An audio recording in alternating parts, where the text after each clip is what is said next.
all, and welcome back to my channel. It is finally the month of March and I'm excited because I love all things spring and we are heading there. And plus in the month of March it's St. Patrick's Day, Easter is coming up in a few short weeks. So to say I'm excited is understating it. But today's video is all about March's Book of the Month. And if you haven't followed my videos on Book of the Month, Book of the Month is a monthly book subscription, and how it works is I'm going to run a code across the screen.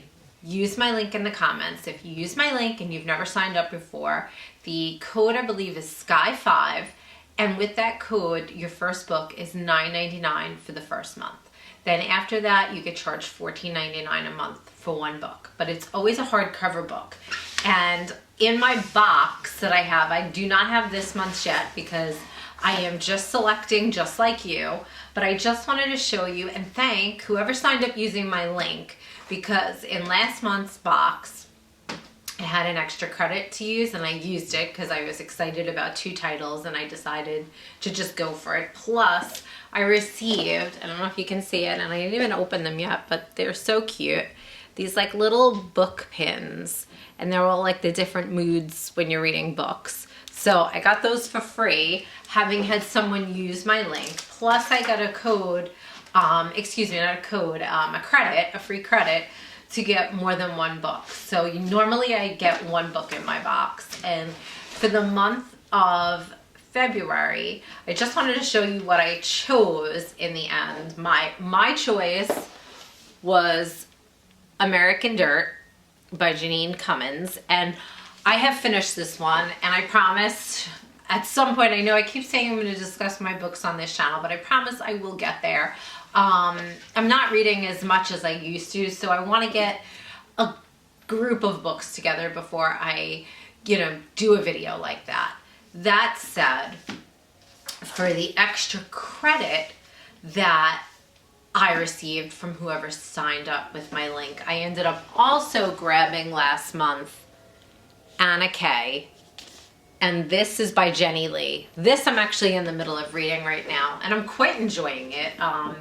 It's definitely YA, so young adult, and I really do like young adult novels.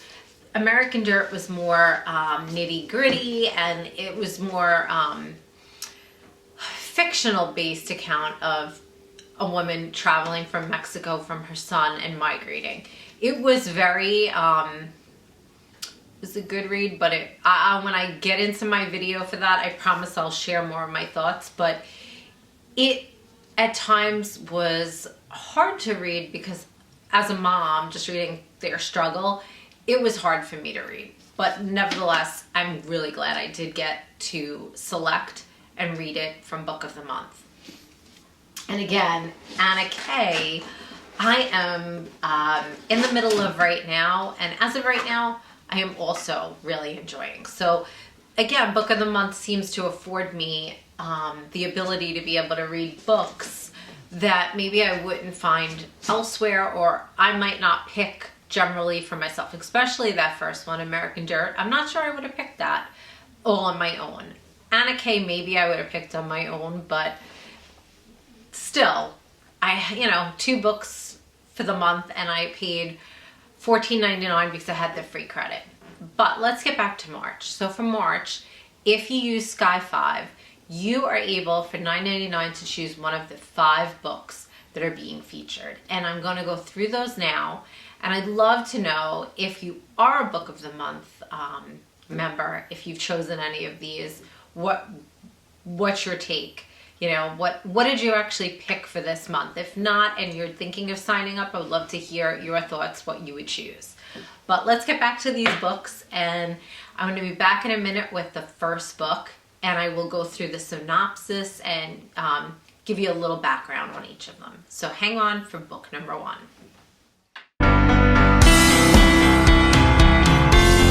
Okay, I'm back, and for book number 1, I'm going to grab my computer because everything is listed nicely on their website, so I'm going to just go right off their website and, break it down for you.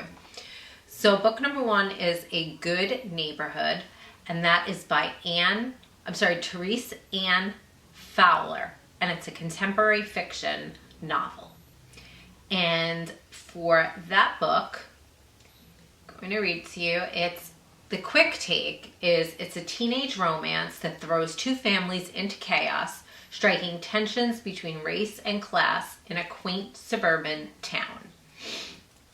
And the synopsis of this book: in Oak Knoll, a verdant, tight-knit North Carolina neighborhood, professor of forestry and ecology Valerie Alston Holt is raising her bright and talented biracial son.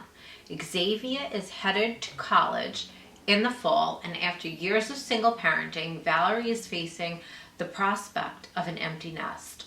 All is well until the Whitmans move in next door, an apparently traditional family with new money, ambition, and a secretly troubled teenaged daughter. Thanks to his thriving local business, Brad Whitman is something of a celebrity around town, and he's made a small fortune on his customer service and charm, while his wife Julia escaped her trailer park upbringing for the security of marriage and homemaking. Their new house is more than she ever imagined for herself. Who wouldn't want to live in Oak Knoll? With little in common except a property line, these two very different families quickly find themselves at odds. First over a historic oak tree in Valerie's yard, and soon after the blossoming romance between their two teenagers. So, young love sounds a little bit like maybe like a Romeo and Juliet type of story. I'm not sure, I haven't read it yet, but definitely an intriguing tale and a great first choice, I think, for book of the month. So I'd love to know, would you love to choose this book for your book of the month this month? Let me know. Hang on, and we'll be back with book number 2 now.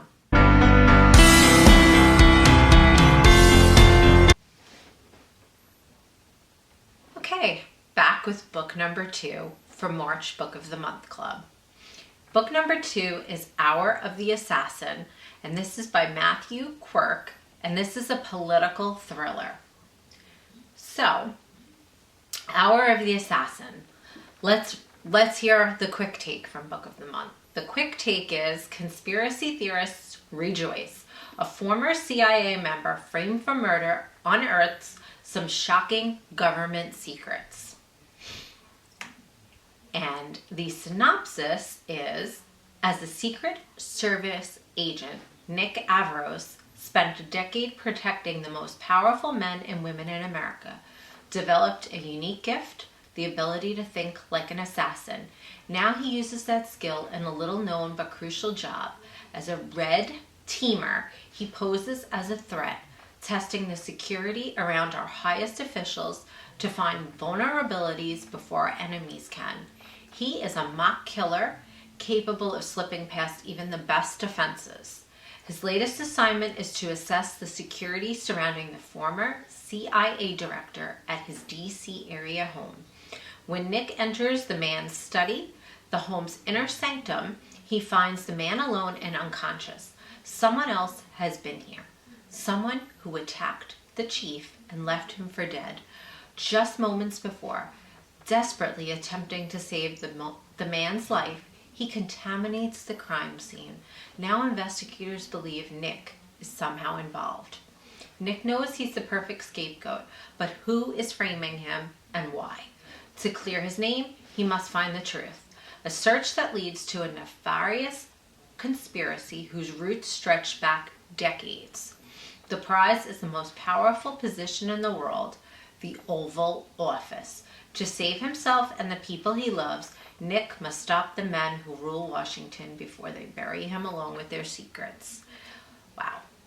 Definitely sounds like a book that would keep you on the edge of your seat. And if you're into politics and all things Washington, I could see this one being right up your alley. That said, would you choose book number 2 for March?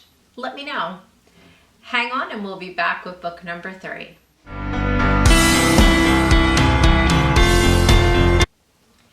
Okay, back, and now we're at it with book number 3 for Book of the Months of March 2020 selection.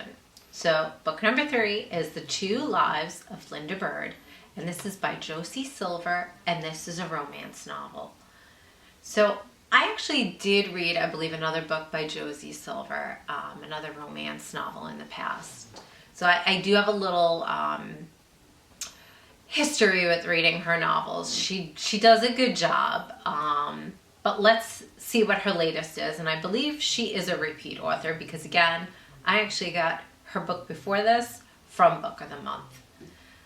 Let's discuss. So the quick take. Thanks to magic, a fiancé finds her dead husband-to-be very much alive in her dreams. Cue all the daytime naps. So the synopsis. Linda and Freddie and Linda. They've been together for more than a decade, and Linda thought their love was indestructible. But she was wrong. On her 28th birthday, Freddie died in a car accident. So now it's just Linda, and all she wants to do is hide indoors and sob until her eyes fall out. But Linda knows that Freddie would want her to truly try to live fully, happily, and even without him. So enlisting the help of his best friend Jonah and her sister Elle, she takes her first tentative steps into the world, open to life and perhaps even love again. But then something inexplicable happens that gives her another chance at her old life with Freddie. A life where none of the tragic events of the past few months have happened. Linda is pulled again and again across the doorway of her past, living two lives impossibly at once. But there's an emotional toll to returning to a world where Freddie, alive, still owns her heart because there's someone in her new life, her real life, who wants her to stay. So sounds again like another page turner. And if you're like me who loves it sounds like a rom-com almost. If you like that sort of movie, book, whatever, sounds like a good one. Let me know. Would you choose this book? If not, stay tuned for the next book from Book of the Month. Hang on for that in a moment.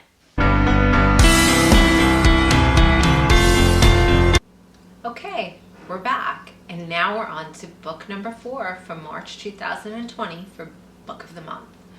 And the 4th book is The Splendid and the Vile, and this is by Erik, Larson, and it's a history novel. In this book, let's get the quick take. A meticulous deep dive into the incredible moves and quirky moods of Britain's top player during the Blitz. And as for the synopsis, on Winston Churchill's first day as Prime Minister, Adolf Hitler invaded Holland and Belgium. Poland and Czechoslovakia have already fallen, and the Dunkirk evacuation was just 2 weeks away. For the next 12 months, Hitler would wage a relentless bombing campaign, killing 45,000 Britons. It was up to Churchill to hold his country together and persuade President Franklin Roosevelt that Britain was a worthy ally and willing to fight to the end. In The Splendid and the Vile, Erik Larson shows in cinematic detail how Churchill taught the British people the art of being fearless. It is a story of political brinkmanship, but it's also an intense, dramatic drama set against the backdrop of Churchill's prime ministerial country home, Chequers, his wartime retreat, Ditchley, where he and his entourage go when the moon is brightest and the bombing threat is highest, and of course 10 Downing Street in London. Drawing on diaries, original archival documents, and once secret intelligence reports, some released only recently, Larson provides a new lens on London's darkest year through the day-to-day experience of Churchill and his family. His wife Clementine, their youngest daughter Mary, who chafes against her parents' wartime protectiveness, their son Randolph, and his beautiful, unhappy wife Pamela, Pamela's illicit lover, a dashing American emissary, and the advisors in Churchill's secret circle to whom he turns in the hardest moments. I happen to be a history buff, and usually I have read in the past novels that are set during World War II. I tend to like novels that have the backdrop of the Holocaust and that time even more so. But wow, that description sounded pretty intense, and I really like the use of the real historical characters during this time period. So that sounds like a very good addition to March's book of the month. How about it? Would you enjoy reading this book for March of 2020? Would this be your choice? Let me know. Hang on, we have one more book to go for book number 5. Okay, last but not certainly least, book number 5 for March 2020 for book of the month. And the last book on the short list, I would assume, is Writers and Lovers, and this is by Lily King, and it's a literary fiction novel. Let's find out more about Writers and Lovers. So here is the quick take from the author of Euphoria, an intimate introspective of an aspiring writer who's tangled in love with 2 men. And the synopsis: blindsided by her mother's sudden death and wrecked by a recent love affair, Casey Peabody has arrived in Massachusetts in the summer of 1997 without a plan. Her mail consists of wedding invitations and final notices from debt collectors. A former child golf prodigy, she now waits tables in Harvard Square and rents a tiny moldy room at the side of a garage where she works on the novel she's been writing for 6 years. At 31, Casey is still clutching onto something nearly all her old friends have let go of: the determination to live a creative life. When she falls for 2 very different men at the same time, her world fractures even more. Casey's fight to fulfill her creative ambitions and balance the conflicting demands of art and life is challenged in ways that push her to the brink. So, in this novel, it is a time period novel. It's set in the late 1990s. I myself was pretty young still. I was in college at this point, so I was a little bit younger than Casey, but I like the idea of that she's still kind of holding on to her youthful tendencies and not giving up so easily on her creative abilities, plus the fact that she has fallen for 2 different men. That sounds to be quite the conundrum. If you would be interested in reading this book, I would love to hear your thoughts. And I would also love to hear from you now which of these books you would choose. That said, if you are interested, once again, please sign up for Book of the Month. Use my link in the comments. That code is down there, and you will receive that first book, like I said, for $9.99 for the first month, and then $14.99 thereafter. If you are a member of Book of the Month, please in the comments let me know what you chose for this month, and let me know what you're reading right now. I'd love to discuss your books that you're reading, or any suggestions you have for me for reading. But that said, I just want to thank you for spending some time with me today. If you were a subscriber already, thank you, thank you, thank you. If you aren't, please hit the subscribe button below. If you like this video, please give me a thumbs up. That helps me bring more content like this your way. And again, thank you just for spending some time with me. And now I want to wish you a magical day and say bye for now.